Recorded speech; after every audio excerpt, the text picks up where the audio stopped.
kjo është një mesazh që duhet me përçu të gjithë qytetarët, pa marrë parasysh se njëherë jetën e vet pa pas një intervenim invaziv në trupin e tyre është e pamundur. Thuaj se në jetën e tyre.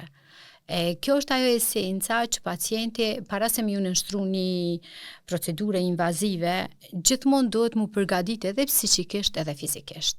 Te na I kena çto probleme që dikon nga njëherë na ngec hallka, edhe tani korrigjimin duhet me e bo na për brenda sallës. Është pak kjo është ajo pjesa që na streson edhe na e prish atë rutinën e punës, atë procedurën e punës. Për shembull, të marrë për klinikat botërore evropiane ku dush, pacienti në momentin që shtrihet në spital, duhet me u vesh me pijama të spitalit, me garderobën e spitalit, duhet me I moth papuçet e spitalit, jo të vi me rroba, me telefona, me qelsa, me bijuteri, me llaçe të ndryshme në thonjë, me 100 vath, e cilat neve na e prishin punën. Se në momentin që pacienti na shtrihet në tavolinë, konektohet me aparat, ne I thojmë termokauter, punoj me rrymë. Si duhet jetë një pacient në momentin që hyn në sallën operative? Në momentin që hyn në sallë, duhet jetë përveç bregëve të cilat janë të parapami pas, duhet jetë I zhveshur dhe ta ketë këmishën e sallës. Ndërsa na I kemi disa probleme të cilat ndoshta janë të trashëguara, po nuk po mendoj që janë trashëguara. Po është problemi Iqbale, po më intereson ta di, a duhet që infermieri që është brenda sa është në dhomën e spitalit I tregoj, a duhet një protokoll momentin që hyn një pacient në spital që jepet për udhëzime si të veproj apo se? Ku qëndron problemi? Unë mendoj që problemi kryesor është te pjesa menaxheriale, e cila nuk e parasheh këtë pjesë.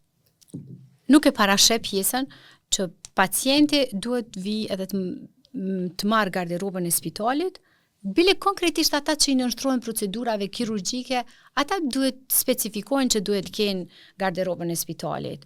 Në një farë mënyre e kemi një si protokoll intern për klinika ku I thuhet pacientit që duhet marrë pijame, papuçe, edhe tjeti përgatitur për sallë. Mirë po shumë të në rasteve harrojnë, ose thot s'kam, ose kjo pjesa, operacionet e harron atë pjesën tjetër. Edhe mas nej, ajo është I planifikum, ka hyn program, për mos mjahu programin tashti, të vjen keq, bën lëshime dhe bojnë lëshime të tjerë, e kjo, në fund rezultati është I keq te pacienti.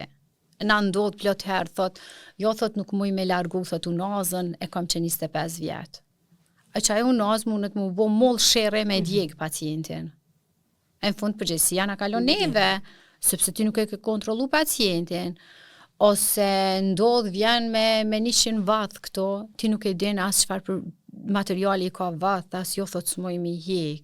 Ose ndodh këto thonjt që I vendosin, këto nuk I lexon pulsiksometri, nuk ja lexon pulsin. Mas nej bim der qysh me heke, qysh me vepru, pacientja ka s'ka ardh, me kthy bjen atë pozitën e keqe sikur ti nuk don me punu saboton ose diçka, e këto janë shumë probleme, cilat unë mendoj që në botën perëndimore ose ku kam qenë për praktika këto janë të kryne. Pacienti në sallë vjen taman I zhveshur, I përgatitur, bile shumë të në rasteve japin me pije dhe sedativ që mos me përjetu atë stresin e madh para se me hinë operacion.